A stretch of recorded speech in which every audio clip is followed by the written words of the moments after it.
We're going way outside of Trek, and in general, off the safe, well-trodden path into New Jersey. When I think of pseudo-horror hellscapes, I definitely put the Garden State at the top of the list. And it's all because of one amazingly bad B-movie from 1991, Nothing But Trouble. The movie has a pile of problems. It smells like Sao Paulo. But it simultaneously has a charm about it that still holds up for me today, as it did the first time I saw it on television as a kid in the early 90s. It suffers from an identity crisis as it doesn't know if it's a rom-com, horror, comedy, or music video. Maybe it's all of those things, and it's just part of the charm. This whole thing comes from the mind of Dan Akroyd. The main plot comes from an interaction he had in the late 70s, somewhere in the Northeast, in a location that somehow changes depending on who's reporting on it. Some say it happened broadly in New England, some say Massachusetts, and some say upstate New York, but regardless of where it took place, he was pulled over for speeding late one night and taken to the local justice of the peace to be adjudicated. This stuck with him until attending a screening of Hellraiser with producer Robert Wise. When Wise suggested a horror comedy could be a good idea for a movie, Akroyd's weird speeding ticket came back to the forefront as the basis for what he, at the time, considered his magnum opus. His brother, who plays the Irish doorman in the film, helped him flesh out the story as well. It's hard to believe that a movie with this level of A-list cast flopped as hard as it did. While it would be a year before Demi Moore had her huge breakout role in A Few Good Men, she was a rising star at the time with that late 80s, early 90s type of sex appeal. If rompers were ever cute, Demi Moore made the style rock in this movie. At John Candy's request, Meg Ryan was offered the part originally, but declined due to commitment to the biography of Jim Morrison's life, The Doors, which released less than a month after this movie. As far as John Candy's involvement, this was at the height of his career, where he could essentially write his own ticket and do whatever he wanted. I guess he thought the comedic gold of The Great Outdoors a few years before with Akroyd could be repeated. I'm sure a reported $1 million salary helped too. After doing some scenes as his second character Aldona in drag, he reportedly said, "The things I'll do for $1 million." While this over-the-top mute character is played completely for laughs, his main role as Officer Dennis Volkenheiser is played straight, setting up other characters to deliver the comedic beats. Lower back, please. Thank you. Yeah, check the prostate. That's nice. While Chevy Chase plays the main character of Chris Thorne, his star in Hollywood had been waning for some time. Since his days on SNL and the smash hit movie series of the 80s Vacation, he was known as toxic to work with. Toxic! And the reports behind the scenes from this movie are no different.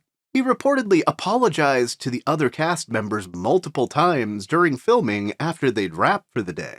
Merry Christmas. Kiss my ass. Kiss his ass.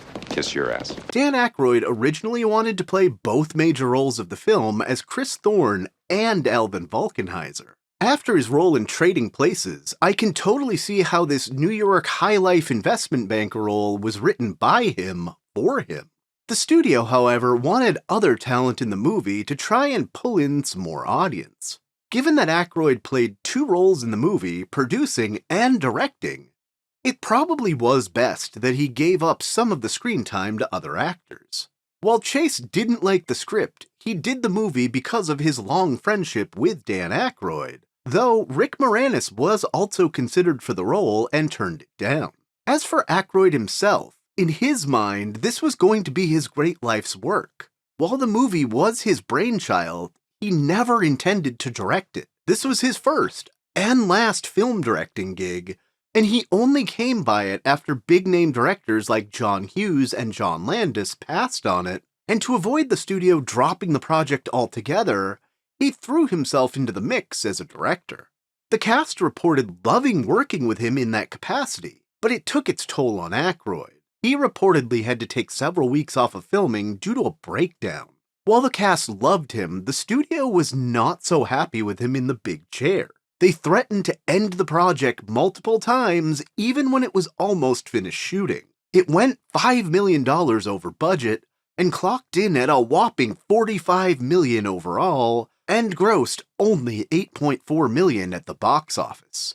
Rumor has it that Warner Brothers was too distracted by their other problematic production at the time, The Bonfire of the Vanities, to truly rein Akroyd in. He won a Razzie for Worst Supporting Actor in 1991, and while I acknowledge many real issues with the movie, his performance isn't one of them. If it were specifically for his role as the weird giant baby character Bobo, I could see that. He only did it because they couldn't find anyone willing to do the part, though a largely unknown at the time Chris Farley was considered for it.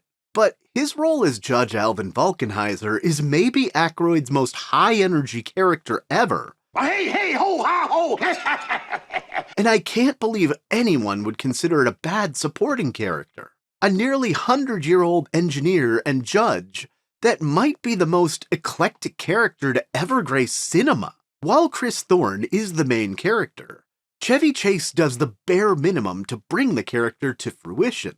Meanwhile, Akroyd himself fleshes out the Reeve as a force to be reckoned with, despite his age and lack of appendages. The movie only has a few other roles, like that of Miss Perda, who's never actually named in the movie, played by Valerie Broomfield. She and Akroyd worked together in Chicago's Second City years before. The first choice for the role was Jane Curtin, but she didn't like the script.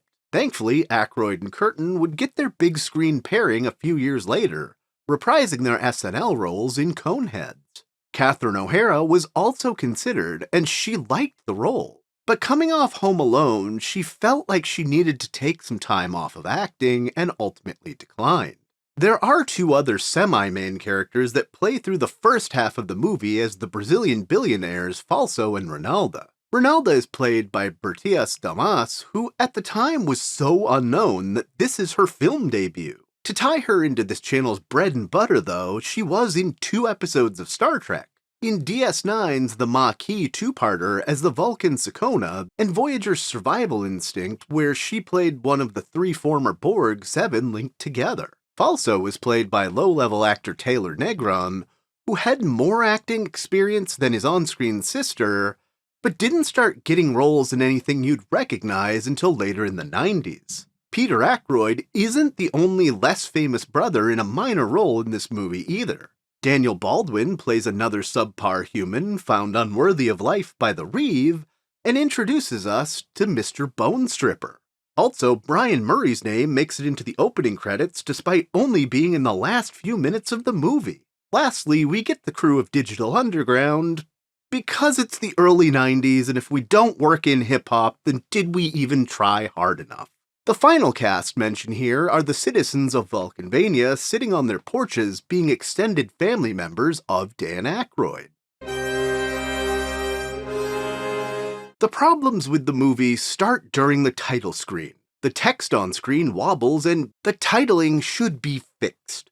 This is paired with Ray Charles' cover of the song The Good Life. Great song, and I get what they're trying to set up with Chris having it all. However, the tone of the song in general, with the New York skyline for visuals, feels like we're in store for every 80s rom-com, and to me, doesn't do a great job of setting up what's to come. A few scenes in, Demi Moore crying in the elevator is one of the most forced cries I've ever seen in a movie. In general, everything in these initial movie scenes feels disconnected from what's to come. They're trying to emphasize that Chris is going to be way out of his element later, but honestly, the movie could have started on the car ride to Atlantic City with some kind of late 80s hair metal song over the opening credits to set the tone of the movie better. Falso and Ronaldo add some good comedic beats, but they also feel superfluous with the exception of deterring John Candy midway through the movie. The strongest part of the movie is the second act, as our main characters are held in the Vulcanhizer house, and I really have no negative notes here. The final act, though, goes downhill pretty fast. Literally here with the slide in the walls that either goes outside or into a pile of all femurs? What purpose do these slides serve in the grand scheme of things, And was there a clearance the day after Halloween on fake femurs? I mean, we see a pile of various types of fake bones on the other side of Mr. Bone Stripper. Why would you not reuse those? Also, at the end of the slide ride is the movie's weirdest addition, Bobo and Little Devil. These giant babies that came from a series of dreams Dan Akroyd had, and honestly should have stayed in his head, they add nothing to the movie, and honestly, any credibility the movie had goes right out the window when they show up.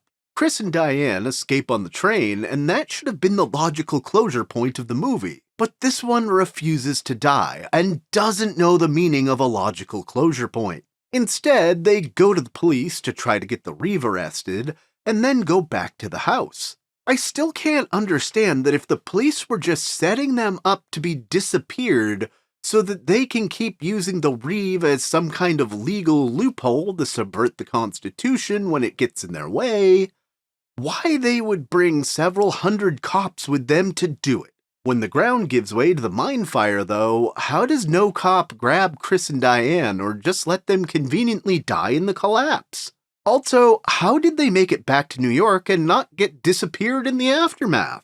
The ending makes very little sense and was reworked during the filming of the movie to supposedly have it make more sense. This movie in general was supposed to have a Halloween 1990 release, but after test audiences didn't like the extra violence and ending of the original cut, the studio sidelined it till February, which is traditionally the worst time of year to release a movie. I think if this partially horror-based movie had gotten a Halloween release, it may not have been as much of a commercial flop. There you go. Well, a banker groped for money. Roger Ebert hated this movie so much, he wouldn't write a formal review on it and just gave it an outright thumbs down. At least after initial screenings, the movie changed titles from Vulcanvania to Nothing But Trouble. While I don't think Vulcanvania would have been a good title to get people to come see it, I wish they'd come up with something better than a little throwaway line from the movie. Oh, you're nothing but trouble. So, what makes a movie with a meandering plot that doesn't come together at the end worth watching? For me, it's basically everything surrounding Dan Akroyd's Reeve Alvin Vulcanhizer. Put out that dog rocket! As I said previously, I think the character itself is the most high-energy performance Akroyd has ever given. Want a mint candy? Not his best character, but the one you can tell he had the most fun playing. It's so over the top that he's great. This also includes all the fun things built with the character's engineering degree. Mr. Bone Stripper is simultaneously funny and terrifying, which really sells the tone of the movie. But I think my favorite thing is the table with a hot dog train and I want a glizzy train in my table. The dinner scene in general feels like a more lighthearted version of the dinner scene from the Texas Chainsaw Massacre. Ants on a log, ma'am? I even love the collections of random old things like toasters and lawn ornaments leading up to the house. In general, the house itself is almost a character, to the point that the working title during production was Trick House. Just another batch of hot pistol lily-wogged city chickens to run through Grandpa Alvin's trick house. Gotta say, I love John Candy in drag. A lot of drag from decades past hasn't aged well in the modern day, but the humor surrounding it is never demeaning to trans people and is generally a well-done performance by Candy. While Digital Underground kind of feel like they come out of nowhere, I think they bring the movie back to some solid humor and fun towards the end of the kind of serious third act. The song featured, same song, got a music video set in the Nothing But Trouble set. It's only too bad they cut out Tupac's verse in the movie, but he is one of the background dancers in a role before his breakout solo career. While the movie has too many problems to be a truly great movie, it has so many weird and fun scenes that it's my favorite subpar movie of all time. Certainly one of the most high-budget B-movies ever, but it has so many memorable scenes, it will forever be dear to me. See you soon, banker!